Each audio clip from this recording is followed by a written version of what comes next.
lots of things to add to my presentation. Senator Payne. I'm sorry. Senator Payne. Oh, you're not leaving, are you? No, I was going to get my amendment to $2.5 million. I was going to quote everything you just said a few minutes ago. I know. I was going to quote the numbers. It was good. Senator Grande, Senate Bill 440. Mr. Chairman, we heard a lot about this in closed session. Committee members know this issue, I think, very well. There were a lot of people here tonight who weren't able to participate in that. So, I'm certainly not going to go through at least 2 hours hearing and debating and discussing, but there's a few things that I think, after you've heard the presentation on the PECOs, that I think are probably things I want to note. Because I think we're making two mistakes. One is we keep talking about this drought, and all night long we hear about this drought. And of course, the word drought implies that there's an end to a drought. Historically, we always think about that, and that's maybe wishful thinking. It may be accurate, but we really don't know that. We don't know if it is going to end, when it's going to end. And so I think that's a mistake to continue to see this as a drought, because very candidly, without disclosing, what we said in executive session for reasons that we were talking about litigation, but the reality is we came out of that meeting with two alternatives. One is to do this, what we're doing in this bill, or second, to pray. That's the end result of that hearing. And with all respect to all those who believe in prayer and consider ourselves religious people, it's a hell of an economic policy for the second largest city, county in the state, and the largest bread basket and agricultural economy in the state. It's a hell of a policy to go home and tell people that's what we're going to do. We're going to pray for something, for a result. And I think that's an abdication of our responsibility of leadership here. And there are solutions.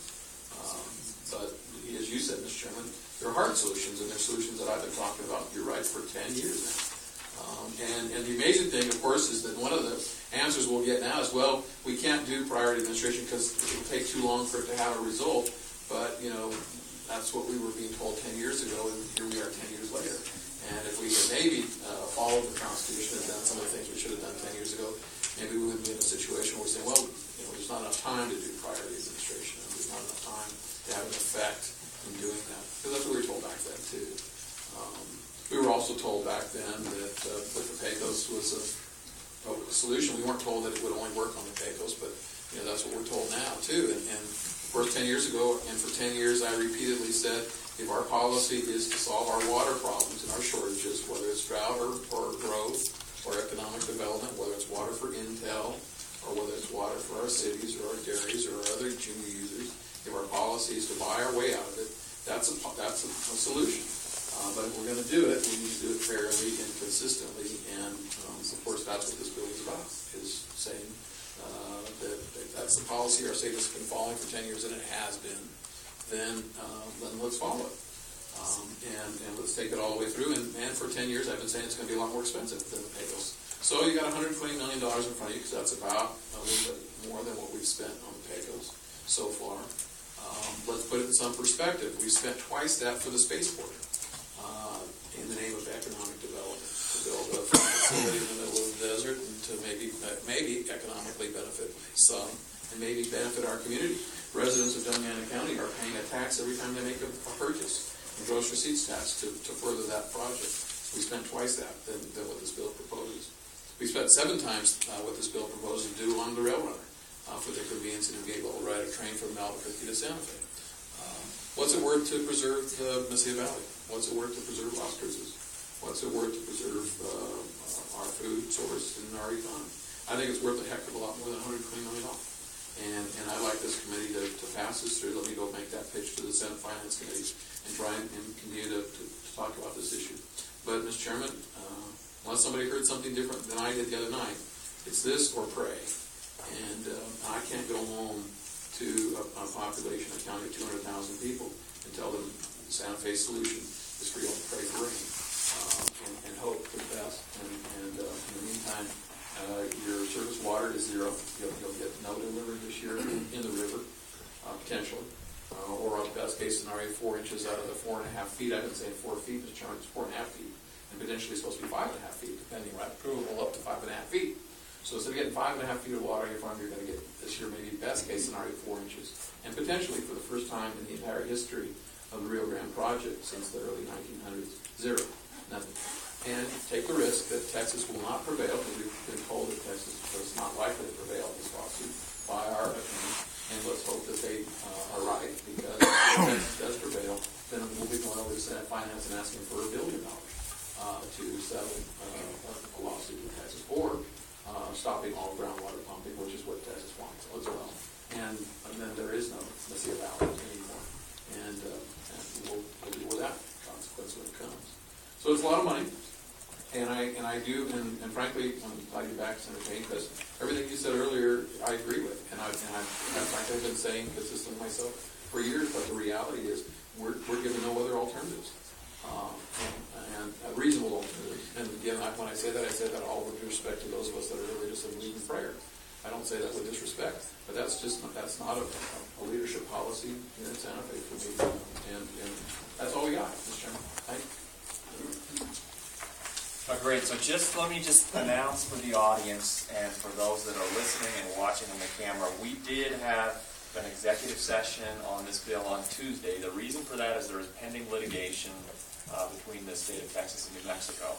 And so I just want folks to understand that are watching and listening in that it's not going to be possible for some of the questions that may get asked, they may get cut off because it gets into the legal issue. And so I think that for the lawyers here on behalf of the Attorney General and the State Engineer's Office, their hands are kind of tied here as we go into this discussion. And I just want to lay that out for the audience so they understand why there may be a default and a non-answer based on the pending litigation. So with that, let's go out and let's do a show of hands first. Those in support of Senate Bill 440? Okay, let's hear from you first. Chairman, Bill Gomez, I'm Executive Director of the Southern Rio Grande Diversified Crop Farmers Association, and I grew up in the Pecos Valley.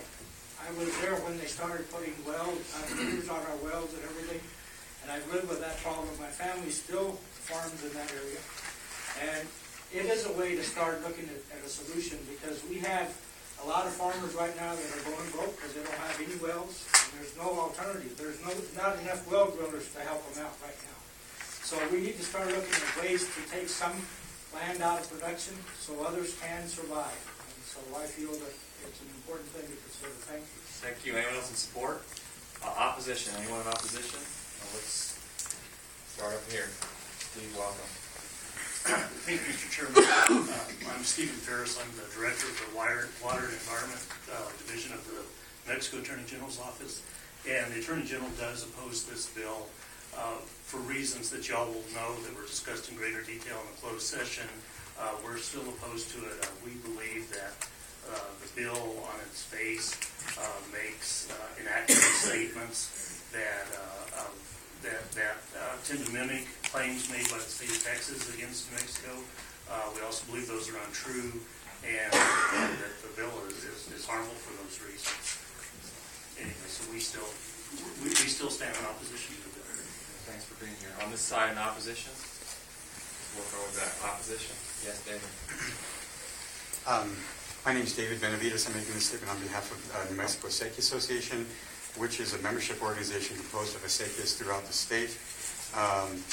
New Mexico Acequia Association is carefully reviewing this bill to determine the potential impacts it could have for acequias.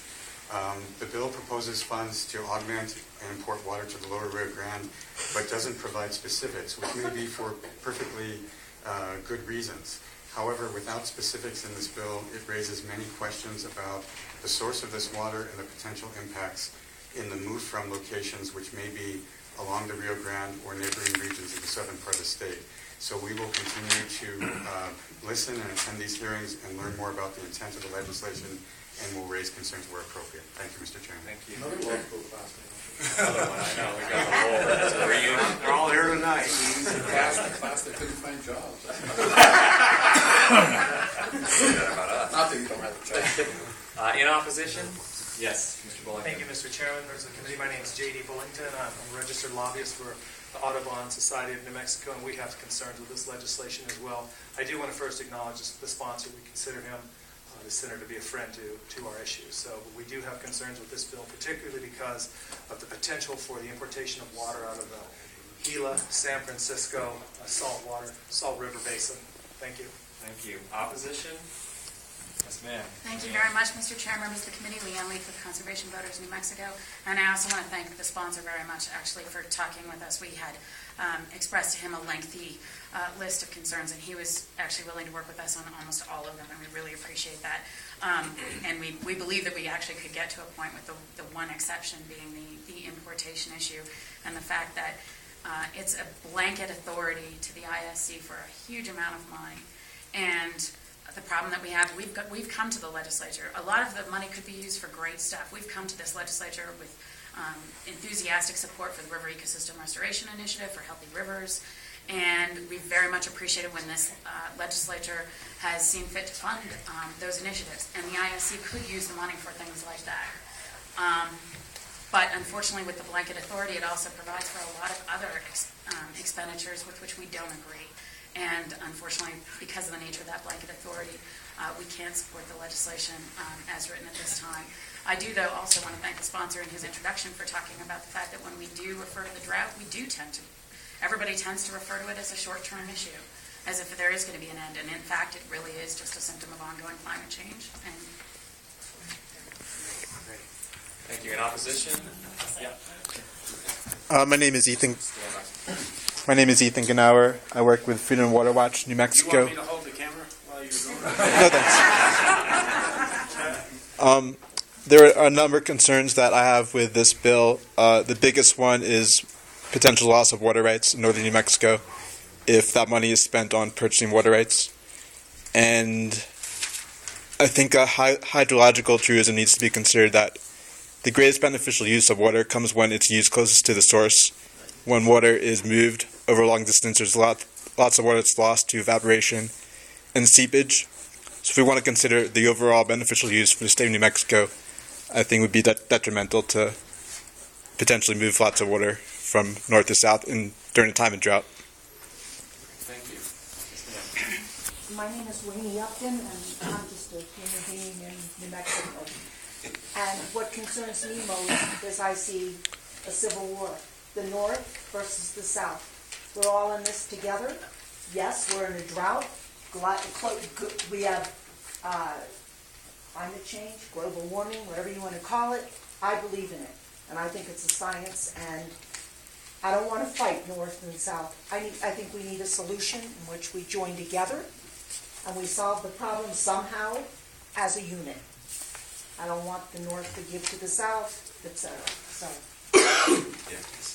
My name is Joe Hempling, and like a friend, I'm also a human being. I'm basically a retired employee, state employee, and I'm here to speak against the bill. The 600-pound gorilla that I see in our living room is fracking. I can't see how millions of gallons of water could be appropriated to something like fracking, which is basically an accident waiting to happen, which is only going to put us in a worse position than before. And I'd like to see that part of our policy. I think we need a water crisis conference where all people are represented, including our brothers and sisters from the Pueblos, and that this bill is a drop in the ocean, not a drop in a bucket. Thank you. Anyone else in opposition? Members of the committee. Senator Wright. Hey, Mr. Chairman and Senator I really do appreciate you bringing this. And I think the discussion is important. I think what you have and what your community does down below Caballo is one of the most important things for this state. And we need to do everything and anything we can to make sure that doesn't go away. And the problem I have is the lawsuit. And that troubled me. I mean, if we had a court order whereby the court was saying you have to do it, like is in the PACO, you get around the anti-donation clause, and I'd be with you, and I'd take this on, and I wouldn't care if it's $100 million or more, because we got to save your area. And I think, though, it needs to be done in conjunction and in support of a state engineer and that office to identify the solutions. And they need to be on board and supportive of that. But we've set the precedent, and you have every right to get that same relief. And your part of the state is just as important as the PACO, and I would support that, and I would fight for it. It's kind of like gambling. We open that door, and we've decided that we're going to do it, so we're going to do it. And I think you have that on your side, and that's a hell of an argument. And I think it works in almost every instance, in every case, and at every time, other than just right now. I just think right now, I can't go there because I'm afraid of losses. Never be afraid of lawsuits. Lawsuits are your friend. Spoken like a true lawyer. Thank you, Senator Payne. Thanks, Mr. Chairman.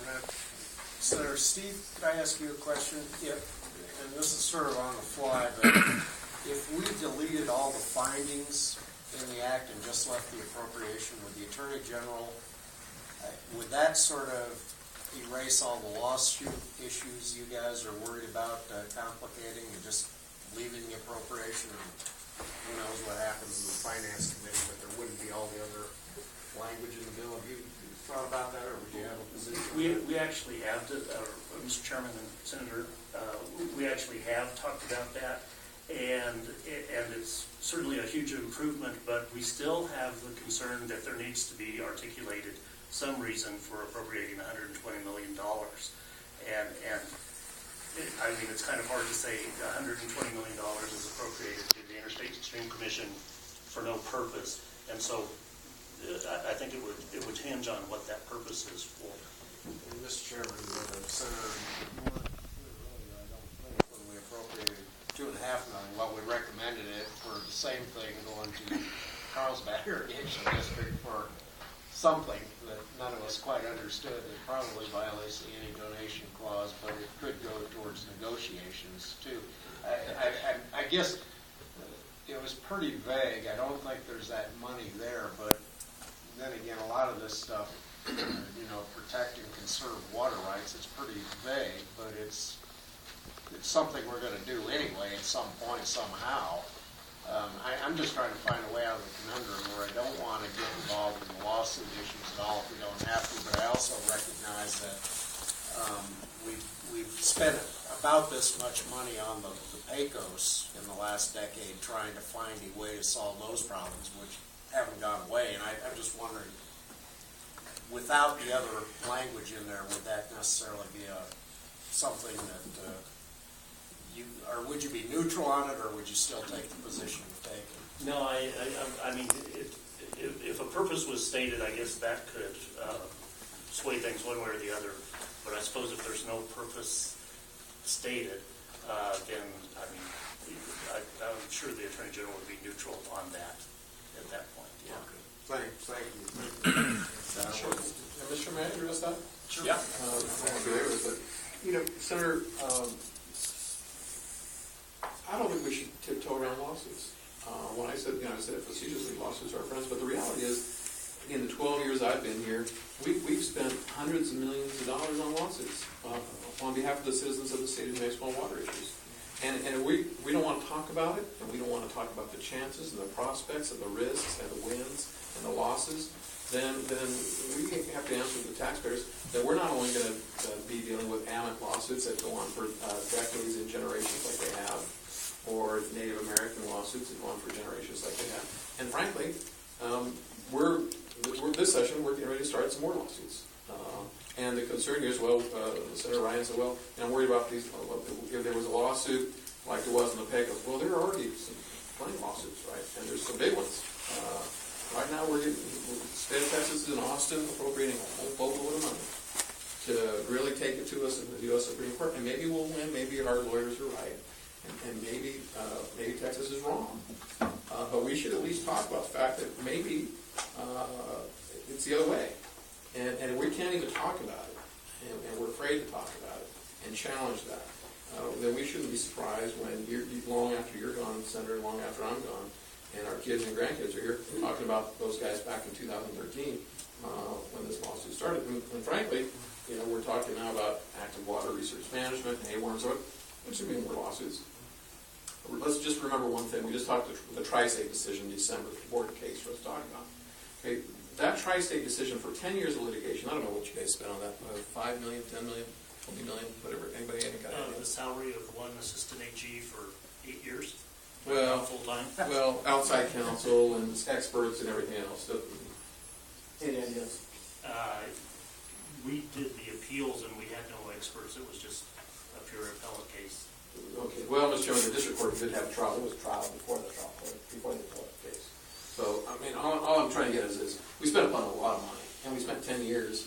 And frankly, that entire lawsuit was, what did the legislature mean when it passed a one section? And I read that decision again this morning just to remind myself about it, and it's comical that after a district court decision, then appellate court appeals decision, then a Supreme Court decision, in the end, the Supreme Court decided that case largely on what the title we said the bill was, and by going to the dictionary to determine what authorizing meant when we put that word in the title, and whether we meant to give the state engineer additional authority or not. Think about that, 10 years, and whatever it's not, $1 million or whatever it's 100,000 or whatever it may be, so. We paid her well. Yeah, we're Mr. Chairman, I agree We with should you. talk about lawsuits. The only problem right now is we're standing in the breach, but the soldiers are thrown into the fire saying, wait a minute, I don't need that help right now. That's all I'm worried about is I don't want to complicate something that we're all aligned, I think, in what we want the goal to be, but we're maybe not aligned in what the strategy ought to be, and I just don't want to complicate the issue for the people who are actually going to represent the state if we don't have to. But, I think we are all aligned and we know what we want to do. Well, but that brings up an interesting point too, because there's been a lot of comments made about north versus south, and I sure don't want that to be the message here. And I hope that we'll communicate that that's not what I heard in executive session. What I heard in executive session is this goes all the way up the river, the implications of this, and the priority administration, and so. And I heard concerns about exporting and importing water and so forth. Those are good concerns, but the reality is Santa Fe survives right now because it imports water from the San Juan Chama, so does Albuquerque, right? So those are concerned that the lower Rio Grande might survive by importing water is a little inconsistent with the notion that we're already surviving by importing water from various river sources and water sources and basins. And so it's not a north versus south, but for me it's a matter of equity. We have a policy in one part of the state. We meter all of our groundwater pumping in the southern part of the state. We meter it so the state engineer can monitor it and enforce it. Nobody else in the middle of Rio Grande does that, right? Nobody's metering in the middle of Rio Grande. How come? And how's that fair? Thank you, Mr. Other questions? Senator Woods. Sometimes when I'm in the legislature up here, I feel like that I've got a real disadvantage, Mr. Chair. Some of you guys seem to understand these issues and they're long-standing issues. But it seems to me that one day we need to worry about growing food for the world. And the end run is going to end up, where is the food going to be grown? And that's what's always in the back of my head. And I know that these water issues are, we're talking now about agriculture water versus water from other parts, other uses. Just as Senator Lavelle was talking, there's more straws than there was in the 50s.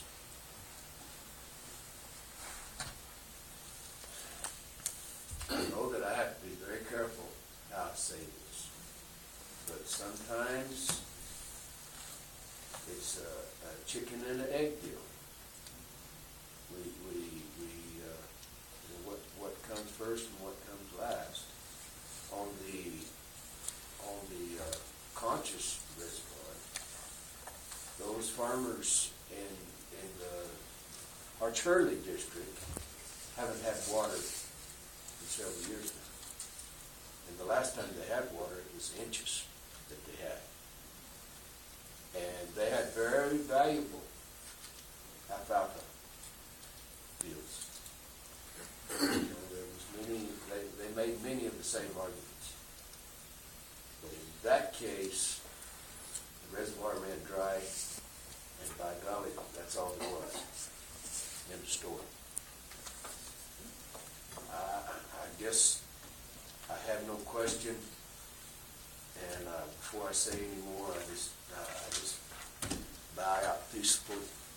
So we're and Mr. Chair, someday we will regret some of the actions we've taken. With that, I'll be quiet. Thank you. Other questions? Senator Mr. Chairman, you had prepared a substitute bill, a substitute that takes out the findings, and I've told you, and I've told the members of the committee and the others in the audience that I support that substitute because it would be consistent with every position I've taken for 12 years. And Senator, your comments are very heartfelt. Don't feel bad. You've been at this for 2 or 3 months, and when you've been at it for 12 years and heard these same issues and the same arguments and the same things for that long, you won't feel like you're as much in the dark as maybe you feel after 2 months. But Mr. Chairman, you suggested the committee sub without findings, and I told you that I would support that committee sub consistent with the policy of not putting findings into legislation. I think that's probably something that I propose to the committee this time. So, Mr. Chairman, I move that committee substitute. So just for the record, I did have that prepared prior to any of the hearings we've had on that, and again, it's here. So if you want to move it, go ahead and get it up here. See what happens.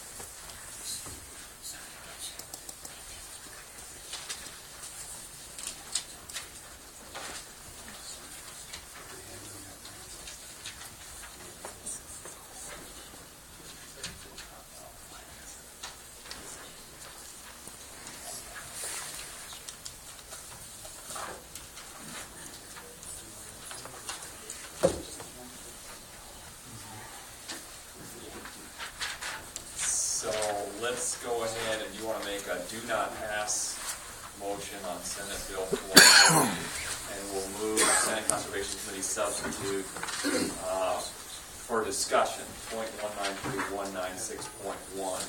And why don't you just tell us exactly what this does?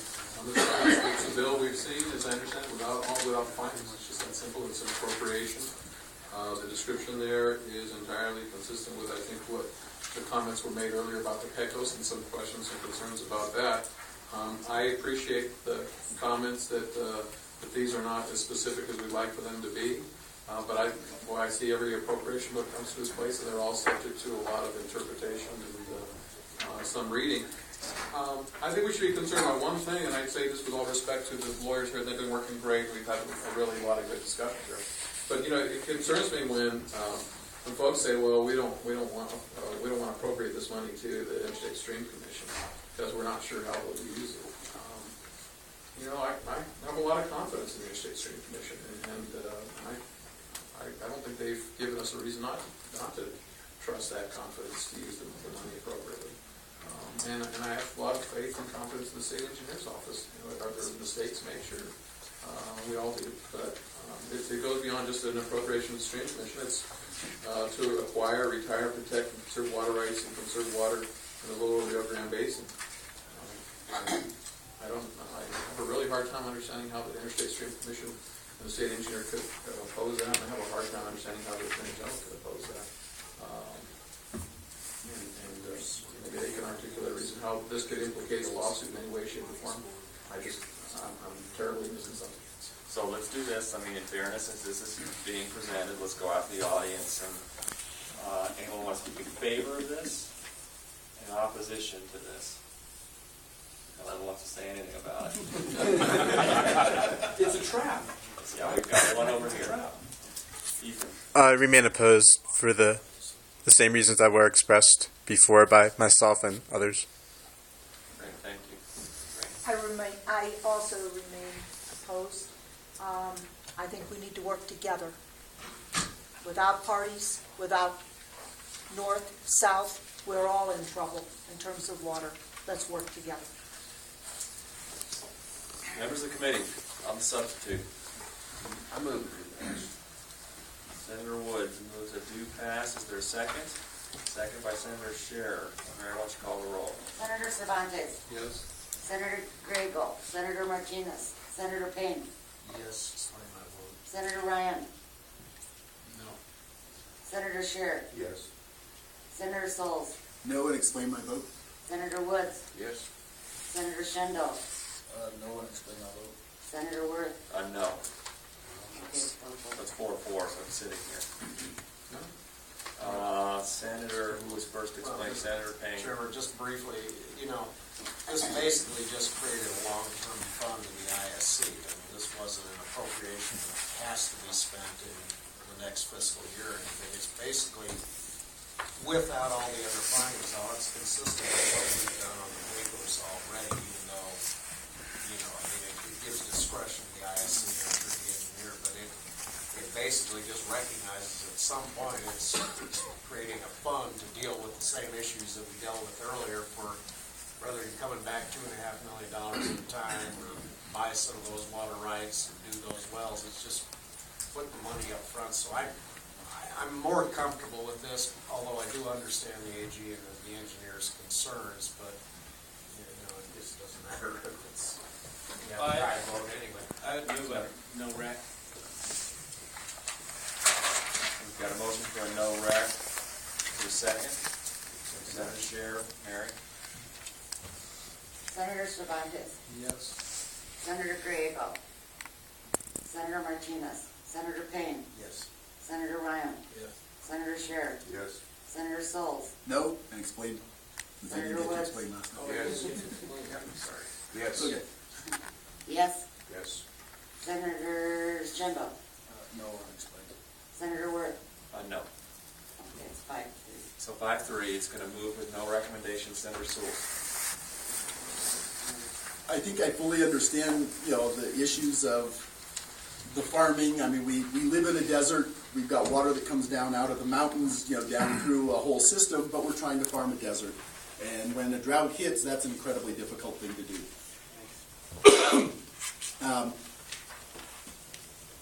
I guess I have a major concerns about that we've got a pending lawsuit, and that almost anything that we do could jeopardize that lawsuit. And until that plays through, I think we are premature on dealing with this issue.